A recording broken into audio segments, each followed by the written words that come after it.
தயவு கூர்ந்து மேடைக்கு வருமாறு கேட்டுக்கொள்கிறேன். மரியாதைக்குரிய வருமாறு அன்புடன் அழைக்கிறேன். மரியாதைக்குரிய எங்கள் வைகை எக்ஸ்பிரஸ் படத்தின் நாயகி நீத்து சந்திரா அவர்களை, விழுப்புரம் செல்வராஜ் அவர்களை மேடைக்கு வருமாறு அன்புடன் அழைக்கிறேன். எங்கள் அன்புக்கு இணங்கி இங்கு வருகை தந்திருக்கும் நடிகர் மதன் பாபு அவர்களை மேடைக்கு வருமாறு அன்புடன் அழைக்கிறேன். மரியாதைக்குரிய திரு மதன் பாபு வருமாறு அன்புடன் அழைக்கிறேன். நிகழ்ச்சியை தொடர்ந்து அன்பிற்குரிய திரு ரவிச்சந்திரன் அவர்கள் தொகுத்து வழங்குவார்.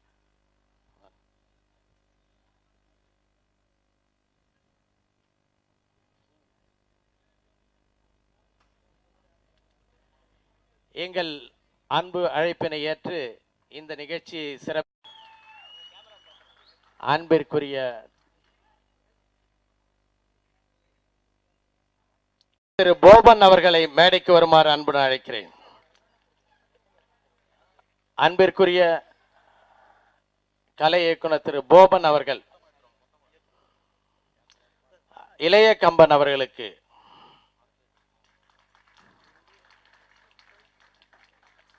தயாரிப்பாளர் திரு ஞானவேல் அவர்களுக்கு, இயக்குனர் திரு அவர்களுக்கு,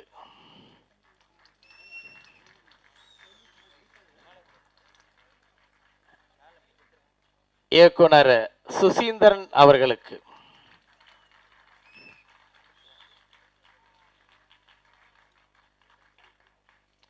எங்கள் அன்பு அண்ணன் நடிகர் சங்கத்தின் தூள் தத்தோ ராதா ரவி அவர்களுக்கு, என் வழி தனி வழி படத்தின் மைய கதாபாத்திரமாக கமிஷனராக வாழ்ந்த மரியாதைக்குரிய அன்பு அண்ணன் ராதா ரவி அவர்களுக்கு,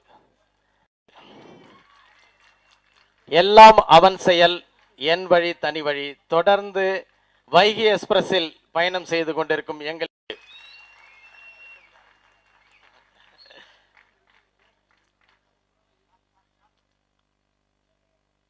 அன்பு இசையமைப்பாளர்களுக்கு, யாருங்க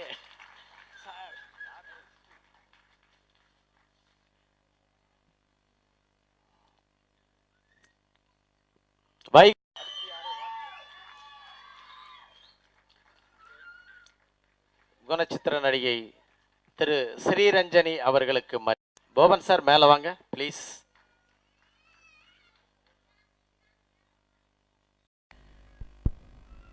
மேடையில் வீட்டிற்கும் அனைத்து கலை உலக மேதைகளுக்கும் என் மனமார்ந்த வணக்கம். இந்த முதல்ல பேசுறது எதுக்குன்னா அவனை பலி போட்டுறதான் ஃபர்ஸ்ட். டோட்டலாக காலியாவேன். அவன் என்ன பேசுறது, எப்படி இதை எடுத்துகிட்டு போகிறது, ரூட்டு தெரியாமல் முடிக்கணும், அதுக்காக கொண்டு போட்டு விட்டுறது. இருந்தாலும் இந்த படத்தில் நான் ஆர்கே சாரோட இந்த வைகை எக்ஸ்பிரஸ் படம் பண்ணிகிட்ருக்கேன், ஷாஜி கலேசர் டைரக்ஷனில். முக்கியமான விஷயம் என்னென்னா, ஆர்கேவின் என் வழி தனி வழின்றது எனக்கு ஞாபகம் வர்றது படையப்பா தான். ரஜினிகாந்த் தான் சொல்லுவார் என் வழி தனி வழி. அதில் நாங்கள் உருவாக்கின டைலாக் தான் இது. ஆக்சுவலாக இந்த டைலாக் என் வழி தனி வழி டைலாக் சொல்லிட்டு அப்போல்லாம் ரஜினி சார் என்ன சொல்கிறார் இந்த படத்தில் டைலாக் அப்படின்னு கேட்குறது ரொம்ப ஒரு ஆர்வமாக இருப்பாங்க. அப்போ எல்லாரும் கேட்பாங்க, என்ன இதில் என்ன ஸ்பெஷல் பஞ்ச் டைலாக் அவர் வச்சிருக்கிறாரு. எல்லாம் எல்லா பக்கமும் என்ன தொலைச்சி எடுத்துகிட்டு இருப்பாங்க. இதில் நிறைய பேர் கேட்பாங்க. அதனால் நாங்கள் என்ன பண்ணோம், ஸ்பாட்டில் அந்த டைலாக் சொல்லவே மாட்டோம். நேராக ரஜினி சார் வருவார் அப்படின்னுவார். என்ன டைலாக்னு யாருக்குமே தெரியாது. ஏன்னா நாங்கள் டப்பிங்கில் போட்டுலாம் முடிவு பண்ணிட்டோம். இப்படியே நாங்கள் படம் பூரா எடுத்தப்போ கனல் கண்ணு வந்து கேட்பான், என்ன இது என்ன சொல்கிறார் தலைவர், கொஞ்சம் டைலாக் சொல்லுங்களேன் அப்படின்னு. நான் சொல்லுவேன் என் தண்ணி தனி தண்ணி அப்படின்னு. அவனுக்கு ஒன்றுமே புரியாது. அப்படிப்பட்ட ஒரு வசனம், அந்த வசனம் பெரிய லெவலில் ஹிட் ஆயிடுச்சு அப்போவே. அதே மாதிரி இந்த படமும் பெரிய லெவலில் ஹிட் ஆகிருக்குது. ஆச்சரியமாக இருக்குது. எப்படி சொல்கிறேன்னா, ஒரு படம் ஒரு வாரத்துக்கு மேலே இப்போ ஓடுறது கிடையாது. ரிலீஸ் பண்ணாலே ஷீல்டு கொடுத்துட்றாங்க. ஆமாம், ரிலீஸ் பண்ணாலே ஷீல்டு தான். சில படம் ரிலீஸ் ஆகிறதுல டிவியில் வித்துட்டு இருக்கிறாங்க தனியாக ஒரு பக்கத்தில். ஏன்பா உங்கள் படம் அதை பார்த்துட்டேன் நேற்று, இன்னும் ரிலீஸ் ஆகலையே, அது நேற்றே வந்துடுச்சு. அந்த லெவலுக்கு போயிட்டு இருக்குது இப்போ சினிமா திரையுலகம். அதற்காக இன்னைக்கு ப்ரொடியூசர் கவுன்சில் பெரிய மீட்டிங் போட்டுட்ருக்காங்க. அண்ணன் அவர்கள் அதற்கு சீக்கிரமாக போகணும், அது அவருக்கு தெரியும். ஏன்னா நிறைய விஷயங்கள் அவர் வழிகாட்டுதல் முறையாக இந்த திரையுலகம் பல விஷயங்களை நாம் சந்திக்க வேண்டியிருக்கிறது. அப்படி இருக்கும்போது இவ்வளோ பிரச்சனைகள் மத்தியில் ஒரு படத்தை எடுத்து கிட்டத்தட்ட 250-300 தொழிலாளிகள் குடும்பங்கள் வாழ்ந்து அற்புதமாக ஒரு 6-7 படம் எடுத்து அத்தனை பேர் வாழ வைத்த ஆர்கே அவர்களுக்கு நான் ஸ்பெஷல் தேங்க்ஸ், நன்றி தெரிவிச்சுக்கிறேன். ஏன்னா சிரிச்சா மாதிரி ஒரு ஃபோட்டோ வேணும்னு கேட்டாங்க என்கிட்ட. நான் சொன்னேன் கல்யாணத்துக்கு முன்னாடி எடுத்தது தான் இருக்குது, அதுக்கப்புறம் சிரிக்கவே இல்லை. அதே மாதிரி ஒரு ப்ரொடியூசர்கிட்ட போய் சிரிச்சா மாதிரி ஃபோட்டோ கேட்டால் படம் எடுக்கிறதுக்கு முன்னாடி தான் இருந்துச்சு, அதுக்கப்புறம் சிரிக்கவே இல்லைன்னு. அப்படி தான் தயாரிப்பு நிலைமை இப்போ. ஆனால் அப்படி இல்லை, ஆர்கே அவர்கள் சுதந்திரமாக பண்ணுறாரு, நிச்சயமாக சிரிச்சுட்டே இருக்கிறார், இன்னும் சிரித்து கொண்டே இருப்பார், நிறைய பேர் சிரிக்க வைத்து கொண்டே இருக்கிறார். முதல்ல பேசுனதுனால நான் ஷார்ட்டாக முடிச்சுக்கிறேன், ஏன்னா என்னை பார்த்து மற்றவங்களும் ஷார்ட்டாக முடிச்சுக்கணும், அதான் முக்கியம். நன்றி, வணக்கம். வணக்கம். ரொம்ப சந்தோஷமா இருக்கு.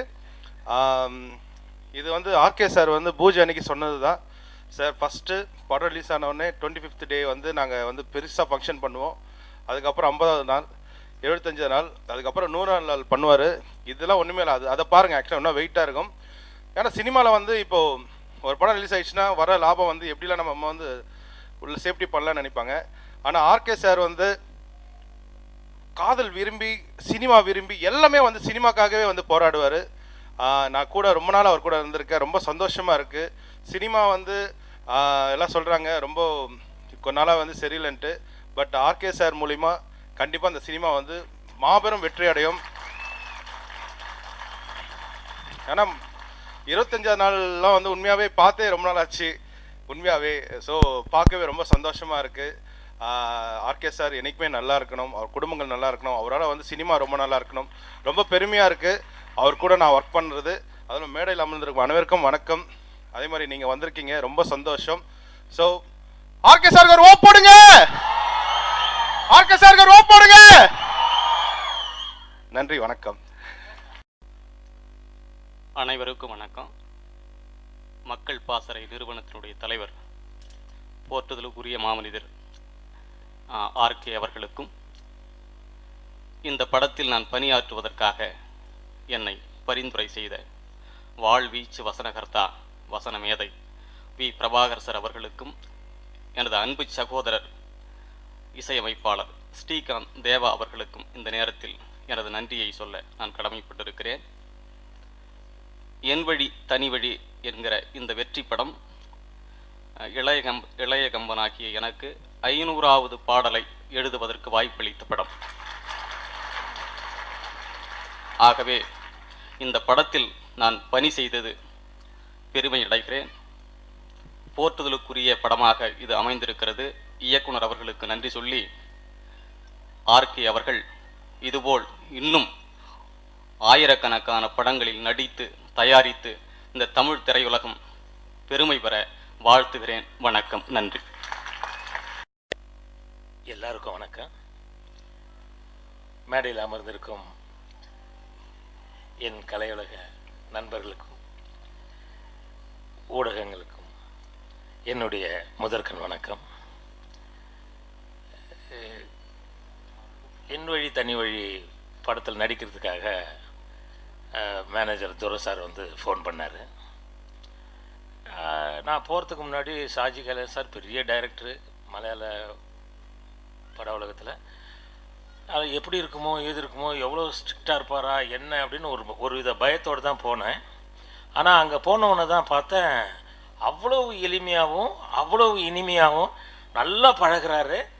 அதே மாதிரி எந்த விதமான டென்ஷன் இல்லை, எதுவும் இல்லை. ரொம்ப நல்லா அன்னைக்கு முழுக்கவே எங்களுக்கு ரொம்ப சந்தோஷமாக இருந்தது. அதுக்கப்புறம் தயாரிப்பாளர் ஆர்கே சார் வந்து ஒரு தயாரிப்பாளர் மாதிரியே இல்லை, அவரும் அதாவது இயக்குனருடைய ஒரு உதவியாளர் மாதிரியே ஒர்க் பண்ணிக்கிட்டே இருக்கார். இங்கேயும் அங்கேயும் போகிறார் வரார், எல்லாரையும் கவனிக்கிறாரு. சார் சாப்பிடுங்க சார் அப்படின்றார். இப்படியே கலகலகலப்பாக இருக்கார். ரொம்ப நல்லா இருந்தது. எனக்கு இந்த அந்த படம் வேலை செஞ்சதே ரொம்ப திருப்தியாகவும் இருந்தது, நல்லா இருந்தது. ஆர்கே சார் மாதிரி நிறைய தயாரிப்பாளர்கள் வரணும், இதே மாதிரி சிரிச்சுக்கிட்டே எல்லாருக்கிட்டையும் வேலை பார்க்கணும்.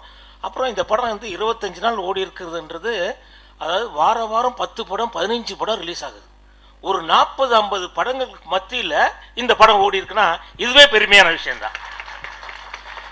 எனக்கு வாய்ப்பளித்த ஆர்கே சாருக்கும் ஷாஜி கைலாஷ் சாருக்கும் தயாரிப்பு நிர்வாகி துரை சார்களுக்கும் ரைட்டர் பிரபாகர் சாருக்கும் என்னுடைய பணிவான வணக்கங்களை சொல்லிக்கிட்டு விடைபெறுகிறேன். வணக்கம்.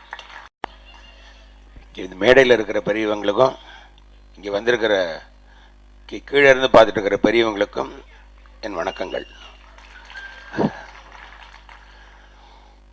சாதாரணமாக வந்து ப்ரொடியூசர் ஹீரோவாக இருக்கும்பொழுது நிறையா தப்பு பண்ணுவாங்க. ஏன்னா படங்கள் வந்து எடுக்கும்பொழுது அவங்களுக்கு இம்பார்ட்டன்ட் பார்த்துருவாங்க.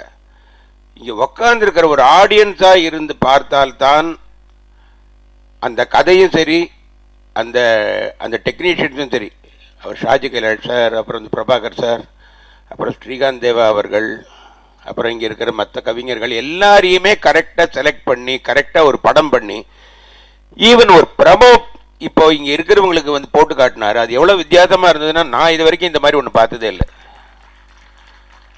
ரொம்ப டிஃப்ரெண்ட்டாக அது எல்லாம் இருந்தது. ரெண்டாவது, 2 பேர் வெளியில் தெரியவே கூடாது. ஒன்று நடிகன், இன்னொன்று ஆர்ட் டைரக்டர். முக்கியமாக இவங்க 2 பேர் வெளியில் தெரியவே கூடாது. நடிகர் நடிக்கிறார் அப்படின்னு தெரியவே கூடாது. இயற்கையாக இருக்கிற மாதிரியே இருக்கணும்.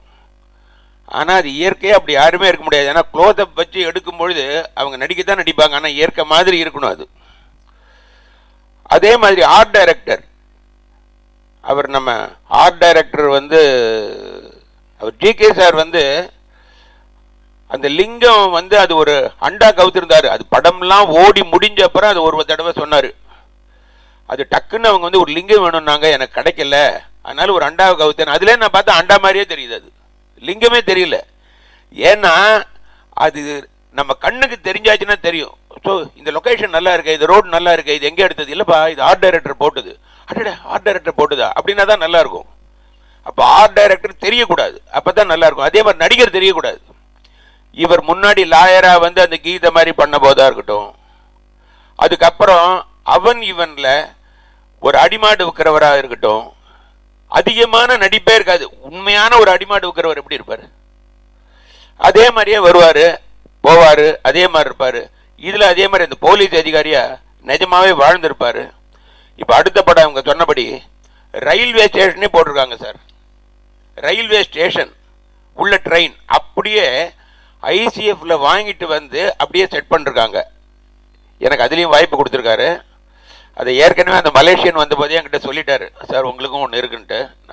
உண்மையாக ஆச்சரியமாக இருந்தது. அதாவது கம்மியானது எடுக்கிறது வேற, ரிச்சா எடுக்கிறது வேற. அது ரொம்ப நல்லா பண்ணுறாரு. அதே மாதிரி ஒரு படம் ஜெயிக்கிறதுன்றது இந்த மாதிரி விழாக்களுக்கு வந்தால் தெரியும். இல்லாட்டாலும் எங்களுக்கு எப்படி தெரியும்னா, நாங்கள் சில படங்களில் வந்து நடிச்சிருப்போம். என்ன சார் வேற என்ன படம் பண்ணீங்க? சார் இப்போ ஒரு படம் வந்திருக்கே பார்க்கல, அப்படியா அப்படிம்பாங்க. நல்ல படமாக இருந்து எல்லாரும் பார்க்குறதா இருந்தால் நாம் எங்கே போனாலுமே, சார் அந்த படம் பார்த்தா ரொம்ப நல்லா இருந்தது சார், சார் அந்த படம். மேடையில் அமர்ந்திருக்கும் பெரியவர்கள் அனைவருக்கும், இந்த விழாவுக்கு வந்த அனைவருக்கும் என்னுடைய மாலை வணக்கங்கள். Motherland pictures, R Sundararajan sir, மோகன், இளையராஜா ஒரு காம்பினேஷன் என்பதில் வந்து அற்புதமான படங்கள், அற்புதமான பாட்டு, அற்புதமான கதை. அதுக்கப்புறம் எனக்கு தெரிஞ்ச Shaji Kailash sir, Prabhakar, R K sir, Srikanth Deva sir. இதுக்கு மேலே சொல்கிறதுக்கு ஒன்றும் இல்லை.